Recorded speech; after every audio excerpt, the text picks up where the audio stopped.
So what have the headlines been telling us? Epstein and his grooming gang. And look at how the rich and the powerful, people of status, the billionaires, the royals, fall and topple. Just like the idols that fell around the Kaaba when the chosen one, salawatullahi wa salamuhu alayhi, pointed his mihjan, his blessed staff at them, and one by one they fall into the dust. Because the shaitan's plan is weak. And despite their status and their pride, now we see them humiliated. And the whole world knows the reason. No self-restraint, no self-control, no taqwa. Allah subhanahu wa ta'ala announces, as He announced to the Muslims shortly after the hijrah to Al-Madinah al-Munawwara, fasting is prescribed for you, as it was prescribed upon those who came before you, that perhaps you might learn taqwa,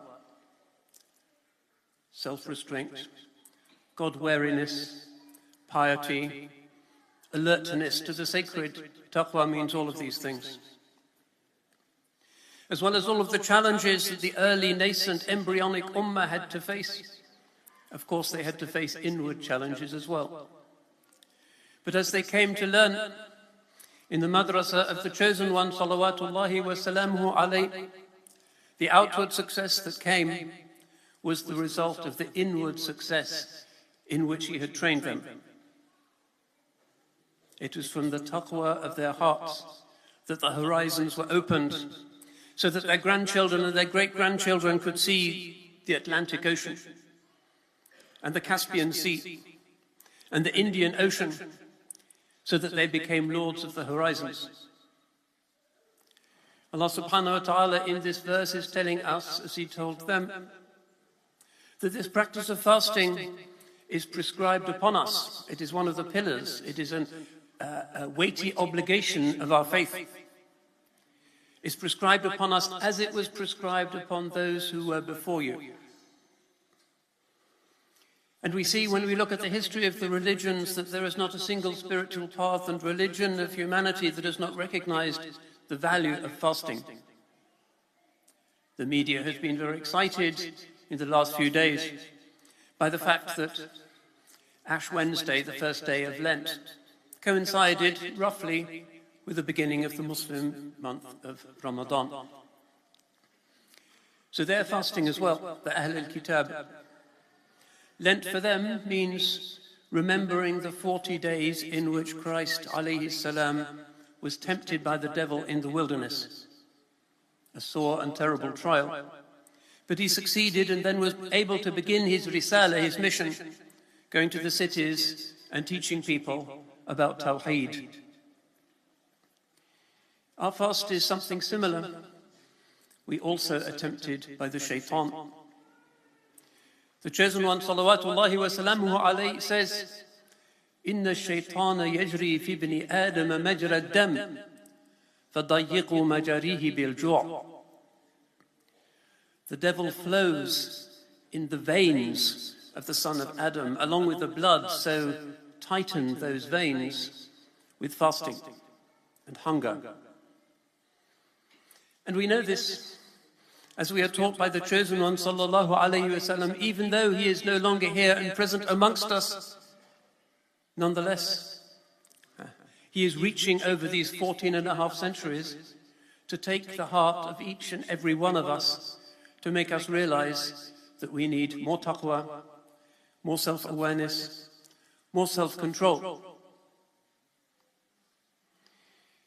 And the whole world today is in uproar. And every day the headlines are worse than they were the day before. And what is the reason? Humanity has lost the reason for living. The rich have everything except what they really need. And we see that this self-restraint, this taqwa, this holding back the hand, this strength that the believer acquires during the hours of the day in Ramadan, this university in which we all enroll, teaches us the most useful of all life skills. In our dunya as well as in our akhirah, we prosper if we control ourselves. if we are aware of ourselves, if we observe the ego, if we are, as one of the awliya said, like the cat watching the mouse hole, vigilant, waiting for the ego to do its thing, to play its tricks, to deceive us, and always to get us into trouble. The shaitan promises us only ghurur, a beguilement. The happiness which he promises us turns to ashes during its commission and certainly immediately afterwards. So what have the headlines been telling us? Epstein and his grooming gang. And look at how the rich and the powerful, people of status, the billionaires, the royals, fall and topple. Just like the idols that fell around the Kaaba when the chosen one, salawatullahi wa salamuhu alayhi, pointed his mihjan, his blessed staff at them, and one by one they fall into the dust. Because the shaitan's plan is weak. And despite their status and their pride, now we see them humiliated. And the whole world knows the reason. No self-restraint, no self-control, no taqwa. And we give thanks that in our religion, we are the religion of haya. The chosen one, sallallahu alayhi wa sallam, says, لِكُلِّ دِينٍ خُلُقٍ وَخُلُقُ الْإِسْلَامِ الْحَيَاءِ. Every religion has a particular virtue, and the virtue of Islam is modesty, haya, shyness, restraint. We are the religion of haya. We are the religion that doesn't like too much free mingling between the genders. Everybody knows this of the Muslims, and alhamdulillah, the Sharia, the Sunnah are there only for our protection. Allah subhanahu wa ta'ala legislates only out of love for us. How many people have been protected? How many marriages saved? How many humiliations spared by the fact that people remember and fear God? And those who have not that and only have the shahawat, see how they fall like the idols of Quraysh. So we ask Allah subhanahu wa ta'ala in this blessed month that we may not just acquire thawab in the akhirah, and inshallah we all need that. Our works are few. But that we acquire wisdom in this dunya as well. Because the nafs is strong. The shaitan is weak, but we are weaker. And this is something that we all know when we think about the misfortunes that have overcome us, which are usually the result of mistakes that we made, a lack of abstention from what is wrong, the refusal to do what is right. We wrong ourselves. The poet says, مَنْ لِي بِرَدِّ جِمَاحٍ مِّنْ غَوَايَتِهَا كَمَا يُرَدُّ جِمَاحُ الْخَيْلِ بِاللُّجُمِ. Who is going to pull back the reins of this stallion in its fever, which is just like my ego. The ego surges, and it wants to do this, and it wants that, and it thinks it deserves this, and it deserves that. It's powerful. The nafs is powerful. Dunya is dangerous. But Allah subhanahu wa ta'ala has given us spiritual technology after spiritual technology to train us in the necessary skill. So that when the temptation comes, we say, like Sayyidina Yusuf, alayhi salam, I fear God. Inni akhafullah. That key moment, which makes us an angel rather than a demon, comes to all of us often.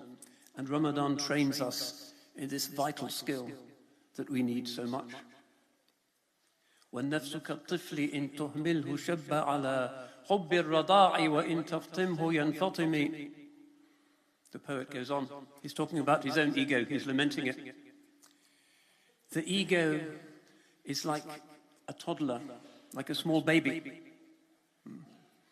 If you continue to feed it from the mother's milk, it will continue to breastfeed indefinitely. But when you wean it, it will be weaned. Part of growing up is knowing impulse control, but it's something that we need as adults as well. Otherwise, we're all like little babies, toddlers, fighting and brawling and running around and calling for things, and nobody respects that. Whether we're poor or whether we're billionaires, whether we're pushing a bicycle in the streets of Lahore, or whether we are riding a jet with Epstein and his friends, human nature is the same, the impulse is the same, impulse control is important. It's for everybody, and this is part of the trial of life. But we also know in this blessed month that this is the month of Quran. There's so much in Ramadan. It's the month of Sadaqah, the month of fasting, the month of Quran, and particularly through Taraweeh and in our own tilawah. So Allah subhanahu wa ta'ala tells us, شهر رمضان الذي أنزل فيه القرآن هدى للناس وبينات من الهدى والفرقان. The month of Ramadan in which the Quran was sent down, guidance for mankind and clear signs of guidance and differentiation. Differentiation, knowing right from wrong, deciding for ourselves, never ends well. We need the wisdom of heaven. We need his commandments. We need the wise sharia.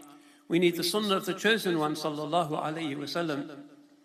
And not only is the following of him a protection from the nafs and all the illnesses of the world, but also there is a beauty in it, a fragrance in it. As we place our feet falteringly in the flowery footsteps of the chosen one, sallallahu alayhi wasallam, how can that not be beautiful? How can that not be blessed?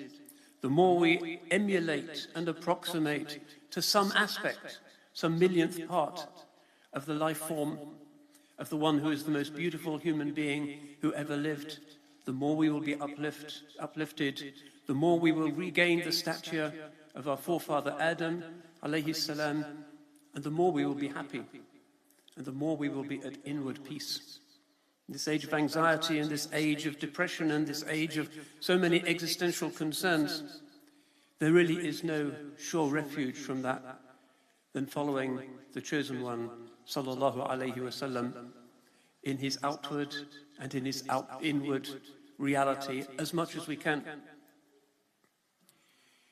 So this month of the Quran is the month in which we, as well as knowing that in some deep way we are benefiting from the fast, and that dunya is less shiny and less seductive to us, and that we can think and reflect on our own weakness and our own death and our own destination. We also reflect on the miracle and the mystery of Allah's book. We hear it, and as we hear it, something deep within us, something beyond voice, something beyond writing, something very elemental in the ruh responds. And as we hear the beautiful tilawah, and as we hear the rhythms and the sonority and the greatness of this unique book, whose very sound is enough to make grown men weep, we know that we are in the presence of the sacred. We know that we are participating somehow at a great distance, but nonetheless somehow in the original Iqra, in the qawl thaqeel, the heavy word which was sent down upon the heart of the chosen one, sallallahu alayhi wasallam. Allah says, لو أنزلنا هذا القرآن على جبل لرأيته خاشعا متصدعا من خشية الله. If we had sent this Quran down upon a mountain, you would see it shattered into pieces from the fear of Allah. But where was it sent down? نزله على قلبك. Allah sent it down upon your heart, the chosen one, sallallahu alayhi wasallam. What a heart that must have been. Can we imagine? No, we can't. What is it to receive the full weight of the final revelation, God's uncreated speech? We cannot know. But perhaps when the tears begin to flow and the ego is pushed behind us with the Allahu Akbar, and we are standing with our brothers or with our sisters in lines following the sunnah of the chosen one, sallallahu alayhi wasallam, and we hear, maybe the heart will listen as well. And maybe something will be opened for us, and we will learn something that is of wisdom rather than just facts, something that may change us.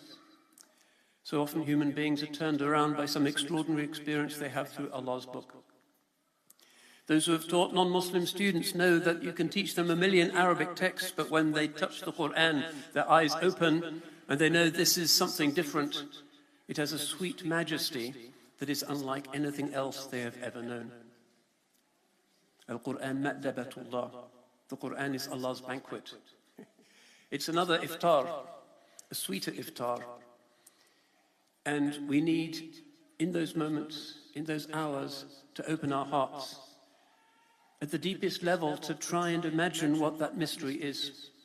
The mystery of Allah's speech, Kalamullah al-Qadim, somehow resonating in our ears, coming from the lungs of the Qari. Once again, Holy Prophet sallallahu alaihi wasallam is far away in Medina, but here we have Allah's word and we have the chosen one's sunnah. We have a lot. So let us rejoice at the good news which has been given to this ummah, that everything human beings really need is here within these walls. Human beings crave meaning. They crave a beautiful form of life.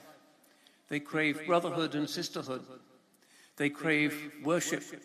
They crave remembrance, because it is through remembrance of Allah alone that hearts may find peace. Ala bi dhikrillah tatma'innul qulub. That deepest of all lessons, which in this age nobody seems to have learned. So we ask Allah subhanahu wa ta'ala to grant us a good and a blessed Ramadan, a Ramadan of open hearts, to Rabb al-Alameen, and to the chosen one sallallahu alayhi wasallam, and to the book, and also to each other, so that this may be a time not only of being alone with our Lord, but also in company, in jama'ah with others. May we have beautiful adab, may we have courtesy, may we be forbearing. In this mosque, may we respect always the volunteers. May we make prayers for those who are serving the meal at iftar. May we make prayers for those who have donated the meals at iftar, and see with wonderment what a beautiful community this has become. And this is all out of the love of Allah and the love of His Messenger. And in this whole dunya, nowhere will you find a sweeter gift. أقول قولي هذا وأستغفر الله لي ولكم ولسائر المسلمين إنه هو الغفور الرحيم.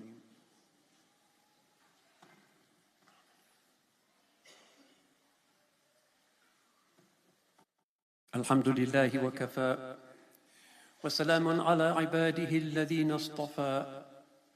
يا أيها الذين آمنوا اتقوا الله حق تقاته ولا تموتن إلا وأنتم مسلمون.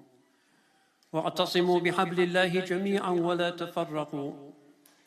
واعلموا أن الله قد أمركم بأمر عظيم. أمركم بالصلاة والسلام على سيد الأنبياء والمرسلين، فقال عز وجل: إن الله وملائكته يصلون على النبي يا أيها الذين آمنوا صلوا عليه وسلموا تسليما. اللهم صل على محمد وعلى آل محمد كما صليت على إبراهيم وعلى آل إبراهيم إنك حميد مجيد.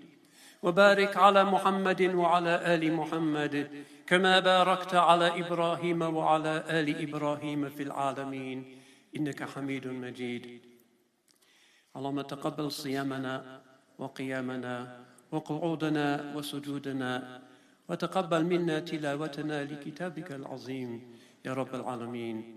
ربنا آتنا في الدنيا حسنة وفي الآخرة حسنة وقنا عذاب النار، وادخلنا الجنة مع الأبرار يا عزيز يا غفار. ربنا لا تزغ قلوبنا بعد إذ هديتنا وهب لنا من لدنك رحمة إنك أنت الوهاب.